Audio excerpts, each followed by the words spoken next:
Hello and welcome to another of the Nautical Institute's technical webinars. I'm David Petrayko with the Nautical Institute's headquarters staff in London, and I'm joined here by Monica from her home in the UK and from Andre, who you may or may not see, but he is on a vessel bobbing around in the Gulf of Mexico. So thank you for making the effort to join us, Andre. I'll introduce him better in a while. In the meantime, you've probably seen this bit of word jumble. I'm going to keep that up throughout the webinar. So what does mentoring mean to you? If you log on to menti.com and put in that code 4308000, it'll ask you to just suggest some of the words and you'll see them pop up there. And you can do that on a separate device if you want. You can do it on your phone or tablet. Like I said, I'll keep that up there, but it's so nice to see some of those words. I'm joined here by Monica and Andre, and we are the Nautical Institute. I hope most of you are familiar with the Nautical Institute. If not, we are an international professional body, and our main function is to help people with professional development. And we do that. We also represent our members' views at forum like the IMO, and we share information and try to identify best practice. The reason we do this is because we think that people who are professionals, who act like professionals, who continually update their knowledge, who think like professionals, make better decisions. And those better decisions may be to do with safety, they may be to do with commercial operations, or even career progression. But it's all about making better decisions. So how can mentoring help people make better decisions? I don't think I really have to answer that, but we'll talk about that throughout this presentation. Now, this is a fully interactive webinar.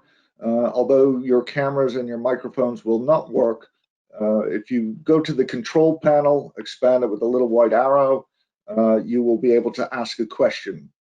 There are also some handouts available, and I'll say that all the slides that you'll see are available on the handout, so help yourself to those. After the webinar, you'll be prompted to take a very short survey, only a couple minutes, to tell us how we do. But please do this, as it'll help us out and get better.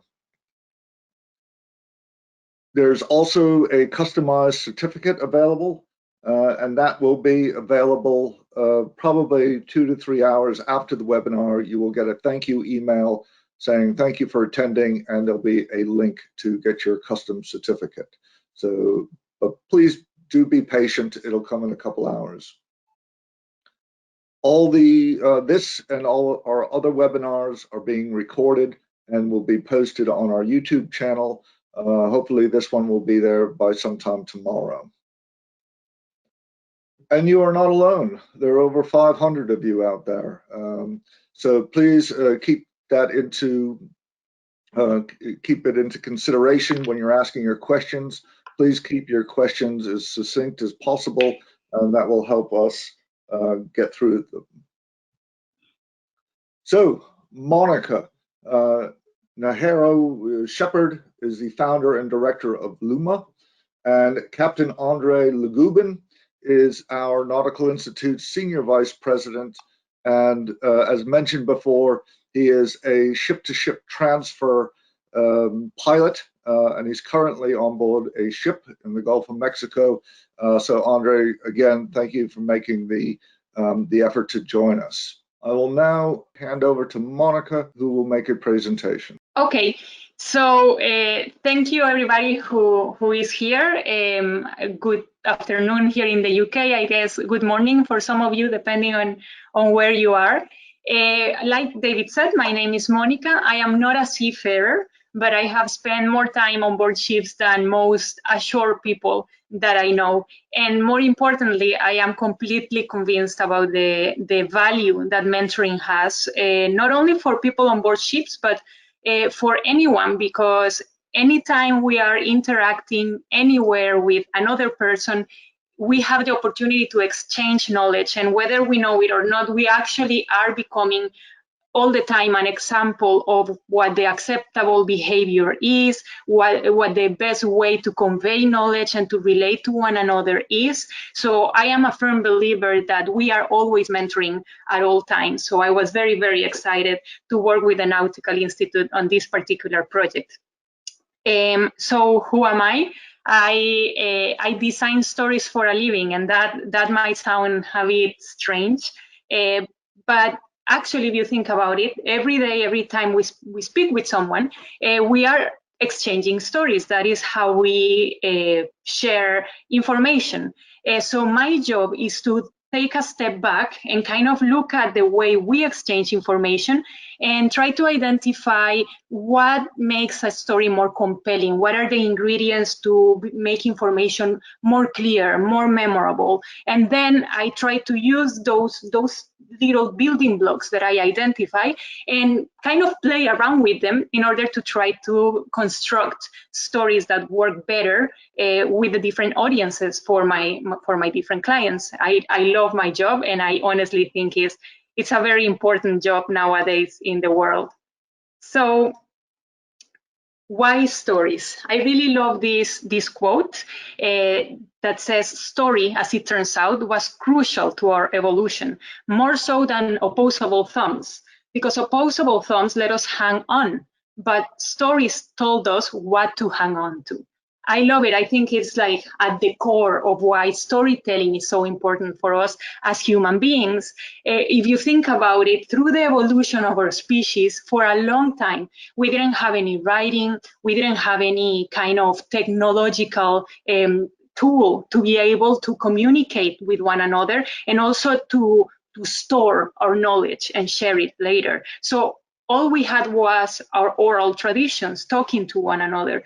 And for me, there's something truly magical about the way you can build a message, convey it to another person, and that person can listen to it, understand it, memorize it, and then replicate it to another person that then can carry on doing the same thing. It's really magical. And in order to ensure that that is done properly and effectively, we need to rely on stories and storytelling, because that's how we remember.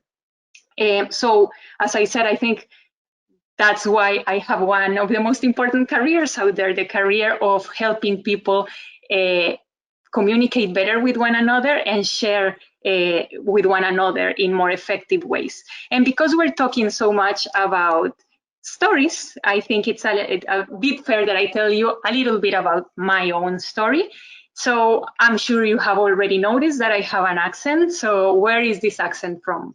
I was born in Costa Rica, a tiny little country in Central America, and my mom is Mexican. So I have both nationalities, and I grew up mostly in Costa Rica under the influence of these two very different and very colorful cultures. But what those two countries have in common is that they both have two oceans. And funnily enough, at least in the case of Costa Rica, in spite of the ocean being so important for us, seafaring was never an option. It really isn't a career path that is presented to you as an option when you are a Costa Rican. In spite of that, your life is completely intertwined with the ocean. My country is 11 times larger in its maritime territory than in the land territory. So actually, when you look at Costa Rica and take into account the ocean, we are a quite large country. So because I always loved stories, I studied communication in the University of Costa Rica, and then I went to Norway to study a master's in screenwriting.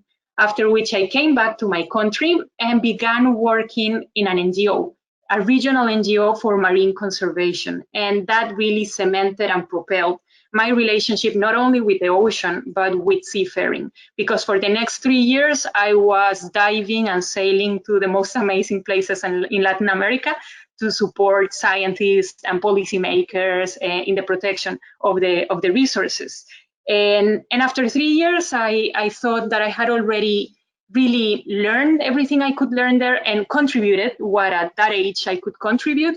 So then I thought, what could be the next thing that could be as exciting or hopefully more than the job that I already had? And I thought, well, it could only be having my own company and choosing the projects that I wanted to support. And that's how my company Luma was born. And actually, finally, I got to work also as one of my clients for a research vessel where I met a very handsome chief mate. And that's why today I'm speaking to you from the UK, because I got married to a British seafarer. And so I told you a little bit about this company. Luma is my company, and it was born 13 years ago. So still going strong, very happy about that. It's just a small boutique communication design studio, and we specialize in bespoke audiovisual products. We really are convinced that the compelling story is essential to support just about anything. Anything that you think is important to discuss, anything that should be on the table should be supported by a good story next to it. So, all right, coming back to why we're here, which is the subject of mentoring, I just would like to remind you that you have that mentee poll available to us to tell us in one word why you think mentoring is important, because we really all want to keep learning from one another. Okay, so a little while ago, I was approached by David and the Nautical Institute with a challenge. And they, as you know, are firmly convinced about the importance of mentoring and mentoring at sea. And so they wanted to see how we could ignite a conversation about mentoring and inspire people to mentor more and to share their experiences. But that was the good old days where COVID wasn't around, so I had great ideas of how I was going to interview people all over the place and film amazing footage and do an incredible documentary. But then 2020 happened, and here we are with COVID. So the challenge became completely different, which was, how could I create engaging stories about a very abstract subject, such as mentoring, and without the possibility of really filming anything or meet personally with anyone. The only resource I had available was anything I could create on my own, in my own computer, or find online. And also, we really wanted a diverse representation of gender, ranks, countries, age. So that needed some thought. And so we came up with some solutions. First, the Nautical Institute sent out a message to their members, to its members, simply inviting them to participate. If you were interested in the subject of mentoring and would like to participate in some stories that we were going to create, to please come forward. And lucky for us, turns out that members of the Nautical Institute seem to be as interested as they are in the subject of mentoring, so a lot of people came forward. So then actually I had to engage in what was the most difficult step of this process, which was to get to know all of the people who expressed interest and select some of them to participate on the videos. And that was very hard, because really the breadth of knowledge and of passion that exists within the Nautical Institute is really, really inspiring. So having to choose who would participate in the main videos was difficult. And actually then we decided, no, let's just speak to everybody, let's interview everybody, and just make them part of a subsequent social media campaign. So that's what we did. We selected 5 people to participate in the videos, but then all of the interviews and all of what we've learned, it will be reflected in a social media campaign that started last Monday. And finally, because as I told you, I couldn't film anything and I couldn't do the normal process that I do when I'm creating videos, I just didn't want these videos to be talking heads telling us their opinions about an already abstract subject. So I really wanted to hear first account stories of people who had been at sea and how different experiences that they went through shaped the way they thought and felt about mentoring. And in order to make that more visually attractive, we decided to illustrate that through some animations and creating animated characters that would reenact the stories that our interviewees were telling us. So that was the solution that we came up with.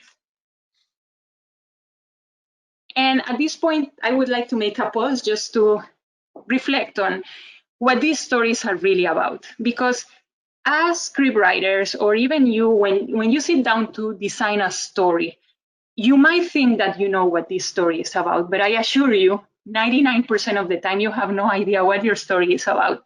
Because even now, these stories that we were creating are not about mentoring. The story is always about an emotion, because the only way as human beings that we connect with a story and that we actually remember it is if the information somehow made us feel something. We remember the emotion and we attach knowledge to that emotion. So emotions are our vehicle to transport the information. And so we needed to decide what was the emotion that we needed to use in order to drive the conversation about mentoring. And so that got us thinking that, you know, all people, when they decide to go to sea, they really decided following a passion. That passion might be driving ships or just traveling the world or making a better life for them and their families, or in my case, just a general fascination with the ocean. But we are passionate about it. And then you get all of those people with that common interest and that common passion, and you get them in a contained space, such as a ship. And it really is the perfect environment to create a sense of belonging, because it's only those who have been at sea who can really understand the experience, the difficulties, the great things, everything that being at sea is like. And so that is really the emotion that we wanted to tackle, the sense of belonging, which is one of the most powerful emotions that human beings can feel. From the moment we're born, we just want to be accepted, we want to belong somewhere. And so we decided, you know what, the sense of belonging. And with that in mind, we really wanted to talk with all of you about what did seafaring do for you? How would you like to be remembered by those who went to sea with you? And for those who are still at sea, in case you are not, how would you like the experience of seafaring to be for them? Because at the Nautical Institute, they believe that sharing knowledge decreases marine accidents, and anyone can mentor, and it doesn't require a great effort or a great deal of time. So we just wanted to invite everybody to try it, because at the end of the day, it makes life on board better, right? It makes ships safer, crews happier, and just the life of everybody on board easier. So anyway, that was the emotion. And so then we decided that we would create 5 short stories, short films exploring each one aspect about mentoring at sea. And as I said before, to accentuate those stories, we created several characters and several animations. And these are some of the characters. This is the look that we created for it, thinking that 10 minutes can really actually change lives for the better. So the subjects that we decided were, first of all, of course, what is mentoring in a nutshell? This short film was already released this Monday in all of the social media of the Nautical Institute, and will be re-released next week. Then we will discuss the subject of time as a possible obstacle to mentoring. We hear many times that, yeah, mentoring is great, but who has the time? Life on board ships is very busy, and it's only getting busier. So I really don't have the time to be, you know, looking after everybody, making sure that everybody's doing their job correctly. But we believe that it really doesn't take that much time. But what do other people think? And that is the point. That is what we want to explore in this video. Then safety, because we hear many times that, you know what, if you engage more in mentoring, you will have safer ships. But we don't seem to find the hard data to support that. So let's talk about that. Can we really make safer ships through mentoring? What do people think? And that's one of the conversations that we have. Then language as another possible obstacle, because obviously crews tend to be from different nationalities, and even if you have very good English, some things can get lost in translation, or different cultures can react differently to the same environment. So how can we cope with that? And finally, one that is quite abstract as well, but very important, is the subject of reflection, of turning experience into knowledge, and how does that happen, and how can we facilitate it? So those are the 5 subjects that we decided to cover through these short films. And so I would like to invite you, please, afterwards, if you feel that there's one subject that is not being covered that you think is very important and that we should explore, please either send the Nautical Institute an email or go online into any of the social media platforms, and please let us know. We would really like to keep this conversation going. So where are we today with this project? The films are ready, and we will be releasing them in the Nautical Institute's social media platforms every fortnight. As I said, the first one has been released last Monday, and in between we are sharing quotes and conversations and other bits and pieces of interviews that we have had with different members and with different people, and we really are just now looking forward to engaging in a conversation with all of you. And so before I finish, I would just like to leave you with an invitation to please watch and engage with all of the materials, to go on social media or send us an email and share your stories and your opinions. And most importantly, please, to inspire you to either take on the 10-minute challenge, to take 10 minutes out of your day to just engage with other people and see how they're doing and see if they need help and share your knowledge, or inspire other people to do so. And please also tell us about it. If you did it, how did it go? And there will be prizes, but David can tell you more about that. So yeah, so that's all I have for you. Thank you for listening to me. And in case there's something that I can help you with, or these are my contact details. Thank you so much. Thank you very much, Monica. That was fantastic. Thank you for those who have been participating in the Menti. Can you see that, Monica? Yeah, I don't know about great. Andre, but great words. So learning, support, training, team, knowledge, advice. I mean, there is such a cacophony of positive emotions, if you will. So that's great. Andre, can you hear? Yes, I can hear you fine, David. Okay, I understand that you're saving bandwidth by not sharing your camera, which is absolutely fine. But just a little bit further on Andre. Andre is the author of our book on mentoring, which is available. But he has a huge passion for it. So, Andre, if you could, I mean, you're on board ship now. How can 10 minutes make a difference?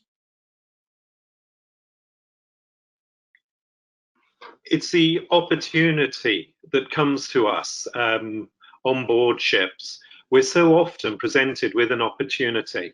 It just happens. I see it pretty much every ship I board as a mooring master or as a pilot.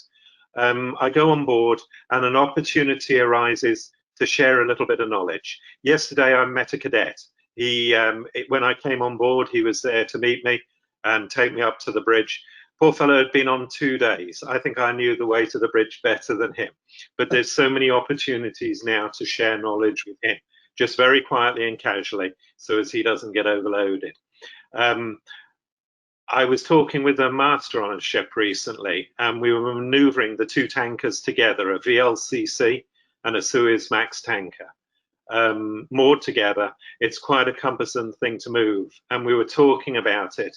And he said, please go on. I'm listening and learning. And we were just chatting about it. I wasn't trying to teach him how to do it, anything like that, but we were just chatting about it. And the opportunity came up, and he's gaining experiential knowledge, watching me and being able to ask questions. We're presented with so many opportunities, David, on board the ships every day, and it just takes a few minutes of our time, and it's incorporated within our work schedules as well. So really, it's nothing more than standing there having a chat. Well, that's fantastic, Andre, and it's great. I mean, we've all, I've spent 20 years at sea, and we all have, mentors, and probably most of the mentors don't even think that they're mentoring. But for those people who think that they are too busy or that it doesn't matter, this is an opportunity. I hope we can convince you to not only take the 10-minute challenge and do a little bit of mentoring, but let us know how you get on. Did it work for you? What worked for you? For those of you who are being mentored, what difference did it make? How did a bit of good advice in a short period, how did that change? Now, Andre, I know you think a lot about the use of language on board ship. Could you explain a little bit about the importance of language? Language is so very important on board a ship. And to me, in my experience, and particularly when I was writing the book 8 years ago and since, I've come to realize that I think language is the greatest barrier that we have to overcome on board ships, not only for mentoring, but actually for life on board. And it's particularly noticeable when you have two nationalities on board a ship, particularly the senior officers who are one nationality, and then the junior officers and crew who are another. Regularly, I see the senior officers talking in their own language and the junior officers and crew talking in their own. They don't talk to each other. There's this huge barrier between the two, and it's only broken down when somebody wants something. So they purposely have to cross that barrier. Yet, I'm fortunate. I work on ships and I'm regularly with 7 different nationalities. We have no choice but to talk in a common language. It's English because English is the language of the sea. It doesn't have to be, but that is our common language. And that barrier goes away so quickly. So I urge everybody, please, on board your ship, talk in a common language at every opportunity. You can't always do it. Sometimes you have to communicate in your own to get the knowledge over or to get the request over. But particularly socially, please gently insist on a common language in the mess room, in the social meeting places, at Smoko, in the control room or on the bridge or wherever you take your coffee in the morning and afternoon. Common language, it's so important at sea. Thanks, Andre. Monica, ask him to make me a cup of tea as well. Yeah, sorry, the kettle was making a lot of noise, so we have stopped it. You've mentioned quite rightly that you've spent a lot of time on board ships, and particularly ships with lots of people and multinational and multicultural activities. You've also been spending the best part of last month talking to some of our most passionate people. What are your thoughts on the value of mentoring at sea? Well, I think that it's really invaluable in the sense that, and as I said at the beginning of my presentation, of course, we're talking about mentoring at sea. We are the Nautical Institute after all, but I firmly believe that mentoring, period, is super important anytime we're interacting with people. But specifically on board ships, my experience has been that ships can be wonderful places, or they can be really isolating, lonely, difficult places, especially for crew who are there for months and months. And engaging in mentoring, if we are to understand it, not only about sharing professional knowledge, but also being truly there for each other, being interested in how everyone is doing, then it just creates an atmosphere where everybody feels seen, everybody feels respected, and therefore you have a sense of belonging to the place, and you are even happier to do your job and to belong to that company. So it's just win-win for your mental health, for the company to have people who are motivated to do the job, and for the higher ranks to feel that the people that they have working with them know how to do their job. So really invaluable on board ships, especially because we want to avoid accidents that still happen. Yeah, I think you're right, Monica. Certainly from the Nautical Institute's point of view, that point about respect and dignity mean the world. And it means the difference between being engaged as a professional and maybe feeling a bit of an outsider and isolated. So that is very important. And one of the reasons that we at the Nautical Institute are so focused on mentoring is because shipboard operation is complex. There's no doubt about it. Whether you're on deck, in the engine room, even in the galleys, it's a complex situation, and a classroom itself cannot prepare you to do good, safe, and commercially valuable operations. That has to be learned on board, and so you have to have this climate of mentoring, of communication, of building relationships. Now, Andre, I'm just looking at some of the questions that are coming in from the audience, and Vincent adds, is mentoring a thing of the past these days at sea? I'm not sure there's much of it happening. Now, you, as a pilot, you see lots of ships' crews. Is mentoring happening? Yes, it is. It's not happening as often as I'd like to see, but it is happening. It is a thing of the past, absolutely, in that it's as old as humankind itself. I believe mentoring and the transfer of experiential knowledge from one person to another goes right back to day one. But it does not need to remain in the past. It is as useful today, perhaps even more so, than it was in times gone by. We need mentoring now. As you absolutely rightly said there, time on board ship now is reduced to a minimum. And we have to get so much knowledge into our young officers and into our crew to keep them safe, to keep the vessel safe and commercially viable. And I believe the best way to do that is by a culture of mentoring on board a ship. So it's a wonderful tool, and it's as relevant today as it was in the past. Now, Andre, you've had a long and checkered past, including running away to sea as a young boy living on an island. But one of your jobs in the past was as an accident investigator. What part of investigating accidents made you think about mentoring? When I think it was the first ship I'd ever attended that had grounded, and it was it was a bulk carrier up on a coral reef. First trip master, and I believe as chief officer, he'd never been on the bridge for anchoring. He was always on the forecastle. That was the company procedure. So right up until he did a couple of trips as trainee master, he'd never been on the bridge for anchoring. He came in at night into a very difficult anchorage. He turned the ship to the wind because he thought the wind was going to be the more dominant force on his vessel and not the 2.5 knots of current that he put on the wrong side, and it just pushed him straight ashore. And I really felt for that man, because if other officers on the ship, the second mate, the third mate, were trained to let go and pick up the anchor, then the mate could be on the bridge understudying the master, maybe for the 4 or 5 years that he's chief officer, gaining that experiential knowledge. And that was one of the first jobs I did as a consultant, one of the first accidents I attended.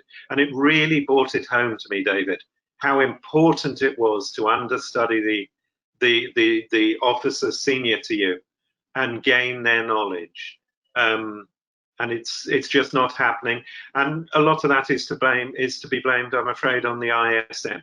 We need to make changes to the SMS systems on board ships to incorporate this, to incorporate a style of mentoring.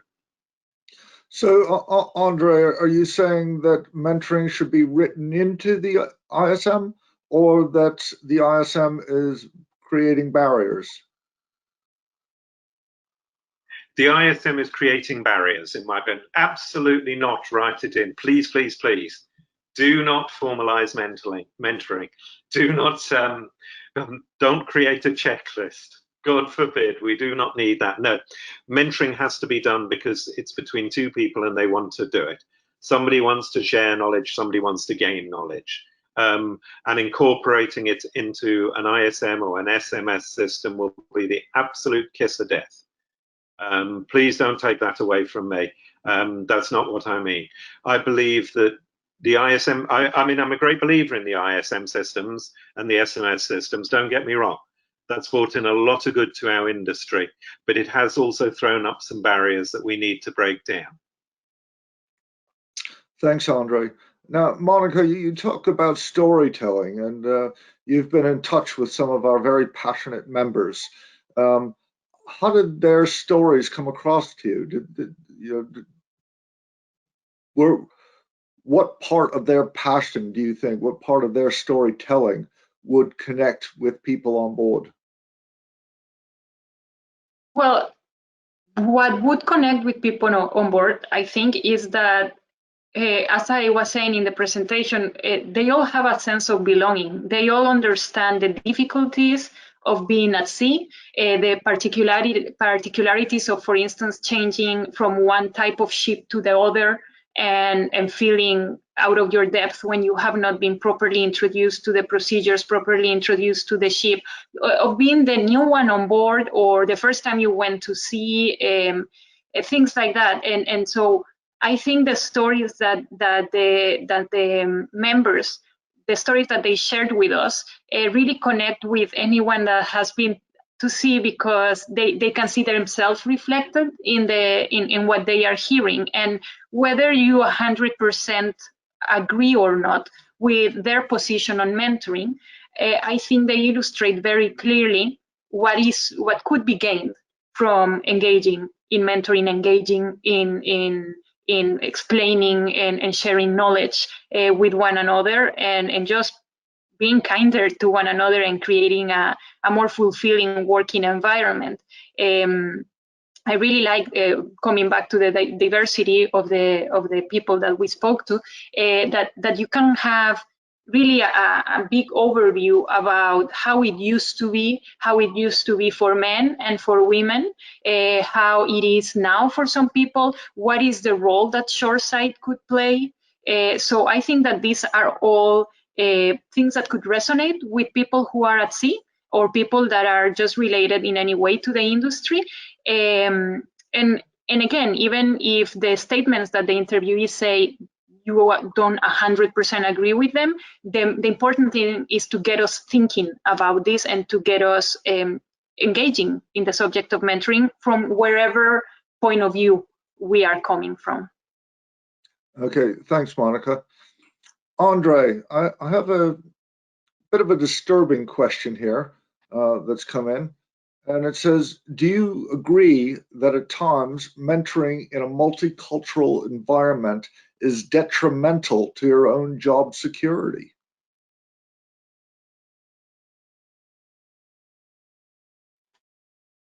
That's actually, yeah, it's something that I hear. And I believe there is this belief at sea that if you train your subordinate, if you train the officer coming on behind you, he's going to take your job. Let me take you back a number of years to a master I wasn't particularly keen on. And we're sailing together, and I tidied the stationery cupboard. We were at deep sea, and for some reason, the master took complete offense at this, tore a strip off me for doing it, and to this day I don't know why, and then started screaming at me that I was only after his job. And my immediate reaction was, well, sir, would you want somebody here who wasn't? we are there. We have people coming on behind us. We are what we leave behind. You know, that's an expression that I like, because it sums up mentoring, and it sums up so many other things, environmental problems and that at the moment that we're experiencing. But we have to train those coming on after us. We're only here for a very limited time. Good heavens, it's 40 years ago this month that I joined my first ship as a cadet in Sheerness in the UK. I can't believe it's that long. It's gone so far. My time at sea is nearly finished. You know, we just have to face that. So it's up to me to train those who are coming on after me to take my place. So no, I totally disagree. A culture of mentoring is exactly what the Merchant Navy needs. So as it will progress. And when we go on, and when we move on and we retire, people are going to say, oh yeah, I had this guy, he showed me this. I remember him. We're remembered for what we did on board as mentors. No, I believe that cultural mentoring really, it promotes it, and it helps people if they want to move ashore. If they're ready to move ashore, they need to leave a good captain behind if they're master. You need a good chief officer, you need to train him, he'll take your place, you can move on. I hope that answers the question. Thanks, Andre. Yeah, it's a really fascinating thing. And the other thing that struck me is that that captain that you sailed with, thinking that his job was about tidying the stationery cupboard, but that's something else altogether. Andre, I know strange ideas. we've discussed this a little bit in the past, and quite often we get questions like this from juniors who say that they're having trouble being mentored. And how do they, convince, if you're a junior, how do you convince the seniors to mentor you? Yeah, that is a difficult one. And I think I often tell the more junior officers or cadets, if they are having problems, try and just step back and reflect on why. What is the reason you're having these problems? Maybe, just maybe, it's your perhaps attitude toward work. Do you use the expression, that's not my job? Do you do stuff that's outside of your watch, or do you just turn to do your watch and then go back to your cabin? Are you there when perhaps something interesting is going on that you haven't seen before and you can take a part in? Show an interest. If the master asks you to do something, or asks you if you've done something and you haven't, and perhaps you get in a little bit of trouble because of that, which we all do, even, I do from time to time, and you don't understand why, say, I'm sorry, sir, I haven't done that, I'll do it now. And perhaps you could just explain the importance of it to me. I didn't realize it was as important to this. I'm obviously wrong. And you just open yourself out. Captain, I'm sorry, chief mate or second mate, third mate, I need you to show me this. Need is a huge word. And you can use it just carefully. Ask somebody, I need to understand this. I made a mistake. And it may not be the captain. You might be able to go to the third mate or second mate, or for the engineers, of course, to the fourth engineer, third engineer. I need you to just explain this to me because I've got it wrong. But look at your attitude. Look at the reasons why. Is it a breakdown in language? Is it a language barrier? Is it a cultural barrier? Is it something you need to get over? And just sometimes look for your next ship, because just sometimes there will be a barrier, but voyages come to an end. So don't worry about it. Move on to your next ship. The stationery cupboard incident, I moved on to the next ship and things were great after that. But that one wasn't such a good one. So just look at that and try and work out, is it you, is it them, and come to a compromise. Sometimes you just have to show an interest and you will get a flood of information. Thanks, Andre. Yeah, that's my experience from when I was sailing. And the other important thing is that choose your timing carefully. If the ship is in the middle of a maneuver, that's probably not the best time to start asking questions about hydrodynamics and ship handling. But even if you make a note of it, even if it's a physical note down, and then afterwards, when you're safe at anchor, the pilot's on board, then maybe you have the opportunity to say, I observed when you picked up the pilot, I observed you doing this type of maneuver. Can you explain to me why that was the preferred maneuver? And particularly pilots make great mentors. Some of my best ship handling has come from pilots being on board. But again, you've got to choose your moment. There are times that you do not want to ask a question, and then there are times when you can. The other thing that we at the Nautical Institute are trying to help with is that it helps if you have a plan. And for instance, ship handling is one of the key things that our members say that they want to get better at.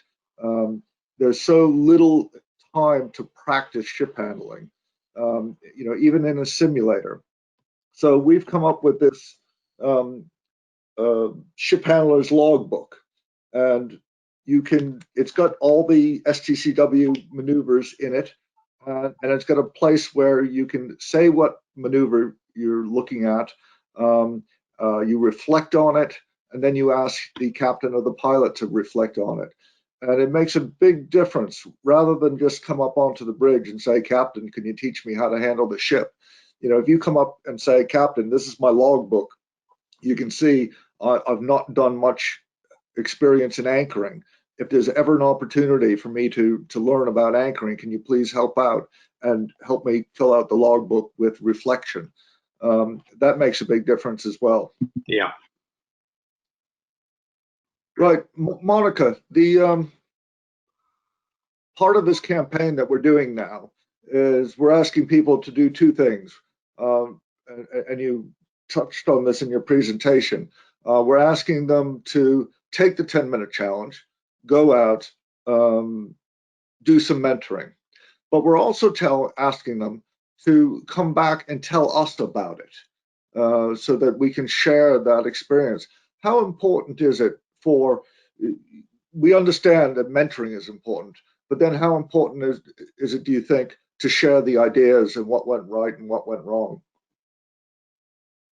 Well, I think that once in any social experiment, once you create a critical mass, then the snowball just continues developing by itself, and that is something that the Nautical Institute really wants, to create that critical mass where more and more people on board ships adopt mentoring or request mentoring, or are just aware of this powerful tool that they should embrace. And part of that is making sure that the conversation keeps going. Think of it perhaps a little dark example, but right now with COVID, the first times that we would go to the supermarket or we would go anywhere and we were the only one wearing a mask, perhaps we felt weird, and perhaps we would simply stop wearing it because we felt like the outcast. But the more and more people begin wearing them, then we feel more comfortable, and then it just becomes the norm, the practice, and we protect each other by doing this. And so I think with mentoring is a little bit like that. The more we talk about it, the more people who could have an old-fashioned idea about mentoring, or like what you were just discussing with Andrew, people who would not like to get involved in mentoring because they want to protect their job, for instance, they can become aware through this ongoing conversation that really mentoring is there at their service and not as a kind of threat to their job security or whatever else whatever barrier they are putting to mentor. So I believe that beyond simply engaging in mentoring ourselves, sharing that with other people and inspiring other people to do it and engaging in the conversation helps us transform culture until one day, hopefully, it is just the norm. And we say, oh, remember those days where people wouldn't just simply mentor? Oh, funny. But we have to keep the conversation going in order to accomplish that. Yeah, thanks, Monica. Absolutely. And, you know, Andre gave some examples of how, as a pilot, he can mentor people in a very quiet way, commenting on a ship maneuver, or if he sees an officer watching what he's doing, he might be more vocal about why he's doing certain things to help the mentor. And that's very useful to share. So if you're mentoring somebody, please come on the social media or email us at the Nautical Institute and just give some examples of how you've had good, effective ability to mentor people, because we'll publish that, we'll get that out there, and hopefully you'll inspire others to do something similar. But also, if you're the mentee, you know, if you can recall when somebody, you know, gave you some really good advice, or how they gave you that really good advice. Was it over a cup of tea? One of the examples that Monica, you've captured in one of your videos is a captain that would go down on deck with some biscuits, and he'd sit in, you know, in the store's locker on a bale of rope with some biscuits and, you know, some tea. And, you know, that was the great way of, you know, understanding. And he says that, you know, after a half an hour of sitting on a bale of rope, eating tea and biscuits, he immediately knew where all the weak points were in the deck crew, that he would not have known if he wasn't down there, you know, talking, building relationship with the others on board. And one of the other interviews you did, Monica, somebody said, well, it's not the captain always that has to do the mentoring. She said she learned more from the bosun than a lot of other people. So anybody on board can be a mentor and a mentee in that. Andre, I know you've spent obviously a lot of time thinking about mentoring, but Vinod asks, what are the similarities and the differences between mentoring and teaching? And it's very interesting that teaching and training are some of the big words on our little Menti poll here. Yes, I think it's the reward, David. I believe it is. As I've always said, and you and I have discussed at length, there is no designated reward. A teacher is paid to do it, and also a coach receives some sort of reward, but a mentor doesn't. A mentor does it because they want to, and the candidate or the mentee receives the mentoring because there's a need. They want to receive it, and it can be just a momentary relationship, but it is. But there is no designated reward for being a mentor. It's altruistic. You're doing it because you want to, because you see a need. But yes, you can create a better crew. Yes, you can make a safer ship. Yes, we can hope this is going to happen, and we can hope that is going to happen. But nobody's going to set the bar for you as a mentor. You set that yourself. If you only pass on one piece of experiential knowledge in your career, just 10 minutes, that piece of experiential knowledge may save a life. You'll never know. A teacher sees his pupils and that sort of thing, and he sees the exam grades, and he can grade himself as a teacher. You don't need to do that as a mentor. You only need to do it once. That's all we're asking with the 10-minute challenge. Please, 10 minutes. Multiply the 1.2 million seafarers by 10 minutes, and look how many, you know, hours you'd get of mentoring if every seafarer just spent 10 minutes once.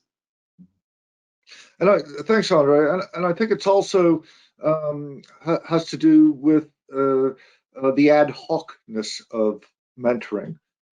If you're training somebody, you probably have a syllabus. It's probably a designated training that you do, whether it's in a classroom, whether it's CBT, but you're working off of a syllabus. Whereas mentoring can be just ad hoc. If you're a captain, well, one of the things that Andre what I love about the book you wrote, Andre, and you know I love it, is that you identify so many different barriers, and yet you identify a solution to every barrier that in most cases does not require money or regulation. And one of the examples that you give that I love is a lot of ships these days, they have a ectus repeater in the master's cabin. So while he's working on his paperwork, he can monitor the ship. Now, what that means is that he doesn't go to the bridge as often as he might have in previous generations. And therefore, he doesn't have as much time to build the relationship with the other officers. So Andre's brilliant solution to that, very high tech, is once a watch, go to the bridge for a cup of tea. And just take the time, don't have an agenda, but take the time to build a relationship, ask them about their family. You might, if there was a crossing situation, you might just talk about the call regs a little bit. But you build those relationships. And what that means, and Andre has said no designated reward, that doesn't mean that there is no reward. And I'm very pleased to see on our little word game that rewarding is one of the key words for mentoring. But as a master, it might make you feel warm and fuzzy to go to bed at some point, because you know through your mentoring that the officer of the watch does have a good understanding, does have the ability to do his job. And it also means that if something unusual happens on the bridge, the officer of the watch is much more likely to call the master if he knows that he's not going to get a barking at, that there is that mentoring relationship, and it's win-win for everybody. So thanks, Andre. You're absolutely right, David. Yeah. Yeah, I was just going to say, and just to cap that out, it is actually, I wrote that, and it was based on experiential knowledge. Because when I was second mate, we had a master who used to come up every afternoon, probably after his nap, after lunch, but he used to come up and have a cup of tea on the bridge. And being 12 to 4 watchkeeper, that was very much the only time I saw him. But I got to know him really well. He was a great captain, and I can remember having to call him out in the middle of the night in the Mediterranean, and it was the first time I'd ever seen it before. I'm surrounded by little white flashing lights, and I don't know what the hell I've run into, but I called this master. He came up, he looked around, he said, "Tuna fishermen." He said, "They're tuna nets. And don't worry, we can go through them. We're going to be okay." He said, "I've seen this lots of time before," but he said, "I really appreciate you calling me, Andre." I knew the man. I loved sailing with him. I was very fortunate. I got to sail on a number of ships with him. I learned a lot from him. Back to you, David. I know that we're conscious of the time. There's just one more question that I just want to touch on. Amar has written in and said, has the use of automation put a brake in mentoring people? Do you agree? Certainly, my take on that is that absolutely not. In fact, the use of technology and automation makes mentoring even more important. And in fact, probably brings in an element of reverse mentoring, where some of the younger people on board may be able to offer real insight to some of the old folks like Andre. Thank you very much. Yeah, I take great delight in asking a cadet, third mate, second mate, "Can you show me how to do this?" I see so many different ectis. All right, I carry my own as a pilot. I carry my own, but I still use the ship one from time to time, or the radar I may not be familiar with. And believe me, I can screw up an ectis. I can just wipe it out in one go. So I don't do that now. I don't touch it. I get somebody to show me how to do it. Reverse mentoring is very important. Yeah, and certainly technology. I love technology. Yeah, thanks, Andre. So just a final reminder before we call it quits here. I'm sorry we haven't gotten to all the questions, but there were some great questions there, so thank you very much. The takeaways: 1, take the 10-minute challenge. Go and find the time. Andre has said in the past that it takes the amount of time to have a cup of coffee or a cigarette to do the mentoring, and you can probably do them at the same time. So find that 10 minutes. The second takeaway: please let us know about it. Share your experiences of what works, what doesn't work, so that we can inspire others and get a movement going here. And third of all, don't forget the Nautical Institute is a membership organization. We like to share information with our members, so join us, join the conversation, and help us all learn from each other. So on that note, Monica, Andre, thank you ever so much for your time. I'll invite you to log off now, and I will end the webinar for everybody. So thank you again for your time and wisdom. Thank you. Thank you, everybody. You're welcome, and thanks very much to everyone attending. Thanks for being here. Bye for now. Okay, Bye. thank you.